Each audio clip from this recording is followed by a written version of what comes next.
Oke, selamat pagi semuanya. Bertemu saya di mata kuliah Web Design. Hari ini saya akan menjelaskan tentang garis besar perkuliahan kita, Web Design, bagaimana teknisnya, apa saja tugas-tugasnya, bagaimana penilaiannya, deskripsinya, kompetensinya. Nah, ini akan kita bahas di pertemuan awal. Saya menjelaskan untuk perkenalan terlebih dahulu. Nama saya Ibu Yuli, panggil Bu Yuli aja. Nama lengkapnya Syarifah Yuliani. Saya dosen tetap di Widya Tama dan mengajar juga di salah satu kampus lainnya.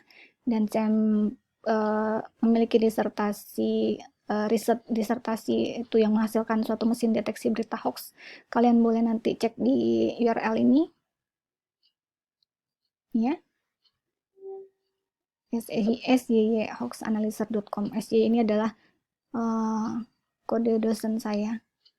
Dari nama saya sendiri, itu SJ Yuliani, dan saya juga riset interest di network security serta cyber security, machine learning untuk pengolahan dari datanya, serta text processing fokus karena kebetulan deteksi beritanya itu menggunakan teks. Jadi nanti kalian boleh eksplor lebih lanjut penelitian-penelitian saya, mungkin untuk reference jurnal saya bisa kalian cek di Google Scholar.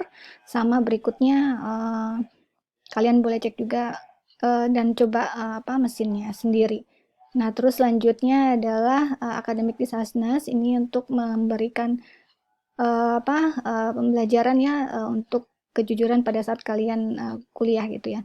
Penyontekan atau cheating gitu, plagiat sama pemalsuan itu dihindarkan, sehingga kalau mencontek secara full itu pasti kedua-dua pelaku itu akan mendapatkan punishment. Plagiat juga sama, ketika kalian diberikan tugas dan ingin mencantumkan artikel-artikel, sertakan reference dalam bentuk reference atau URL yang sudah kalian gunakan. Sama diharapkan tidak memasukkan tanda tangan atau menandatangani kehadiran temannya, karena dua-duanya akan mendapatkan punishment.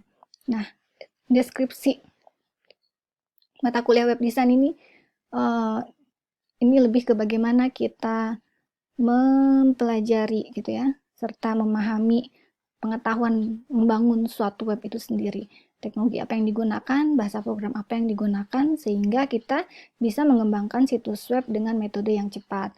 Jadi web ini bisa termasuk nanti pembelajaran tentang teknologi jaringannya, bagaimana membangun suatu web yang baik, prinsip-prinsip pembangunan web yang baik gitu ya, bahasa standar web apa yang digunakan, ini nanti akan kita bahas di deskripsi di mata kuliah web design. Kompetensinya harapannya kalian bisa membangun suatu web sederhana gitu ya, mau e-commerce, mau itu web untuk personality ataupun tentang hobi gitu ya, mau bikin sesuai dengan fashion kalian lah ya. Jadi silakan kalian buat. Nanti berikutnya harapannya bisa mengembangkan suatu web ya berdasarkan tahapan pengembangan arsitektur informasi yang sudah ada, dan menerapkan prinsip-prinsip desain suatu web dan interaksi pembuatan web yang benar, dan dengan menggunakan bahasa standar web seperti HTML yang kita pelajari nanti berikutnya. Terus bagaimana menyusun struktur halaman web, CSS ini untuk mengatur tampilan halaman, serta JavaScript untuk menambahkan elemen interaktif dinamis untuk suatu web. Dan pada akhirnya situs web ini akan menghasilkan suatu web dengan aksesibilitas, usabilitas, sama vendabilitas yang memadai. Ini akan memudahkan kalian untuk membuat suatu web, dan harapan akhirnya adalah kalian bisa sampai menghosting atau menampilkan web kalian di salah satu situs ya, dengan nanti mempersiapkan atau menyewa salah satu provider agar bisa kalian hostingkan web kalian dan memberikan nama untuk web kalian itu sendiri. Ini kompetensi harapannya seperti itu. Referensi, ini ada beberapa referensi ya, bisa pakai Jeffrey Zedeman atau pakai Design Interface Second Edition ini Jennifer Tidwell, tapi buku-buku lainnya juga bisa jadi referensi. Yang paling utama adalah beberapa situs-situs yang relevan dengan mata kuliah kita, itu bisa kalian gunakan. Banyak sekali situs e-learning yang membahas tentang web yang bisa jadikan acuan untuk kalian belajar di luar dari modul-modul yang sudah diberikan atau di luar dari buku yang kalian miliki. Nah, materi apa yang akan kita dapatkan satu semester ini? Ini pembahasan tentang pengenalan web design itu di awal ya. Jadi prinsip mendesain web itu seperti apa, bagaimana membuat suatu layout, bagaimana membuat suatu mockup, suatu website itu di awal-awal. Di selanjutnya baru kita membahas tentang masuk ke bahasa program pengenalan HTML.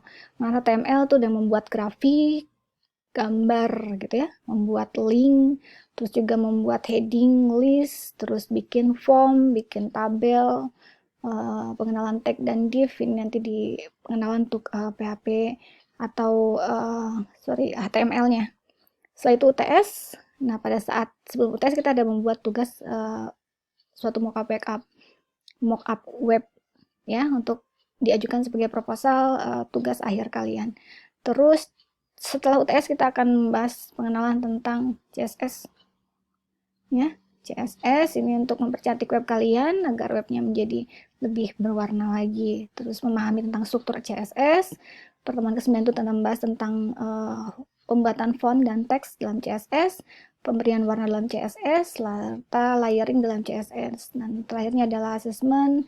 Nanti juga ada pengenalan sedikit tentang booster, tentang JavaScript gitu ya. PHP itu mungkin nanti akan dibahas secara sekilas. Dan tugas akhirnya adalah membuat website sederhana berbasis HTML dan CSS.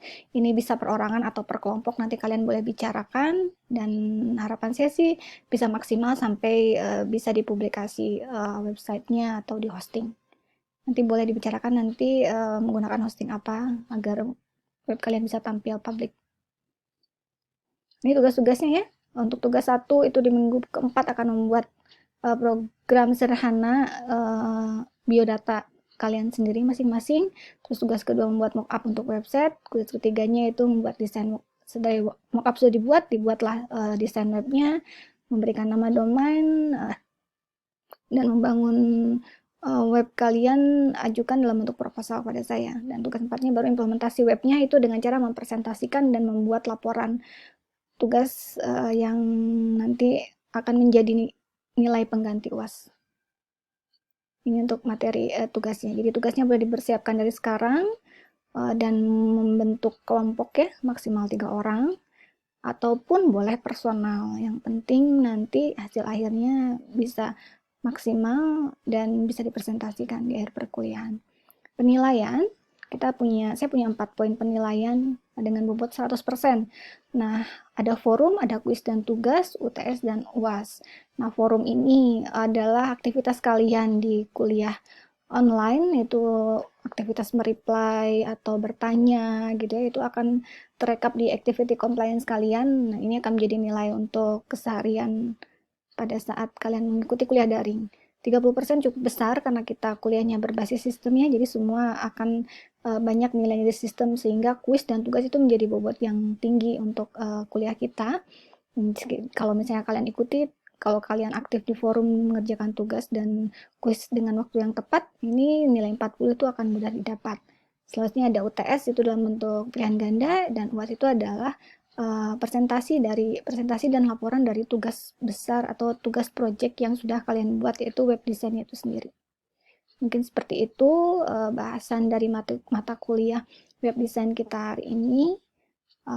Selanjutnya mungkin kalian boleh bertanya lebih lanjut untuk teknisnya di tatap muka kita selanjutnya. Oke, saya akhiri pembahasan garis besar perkuliahan web kita hari ini. Assalamualaikum warahmatullahi wabarakatuh.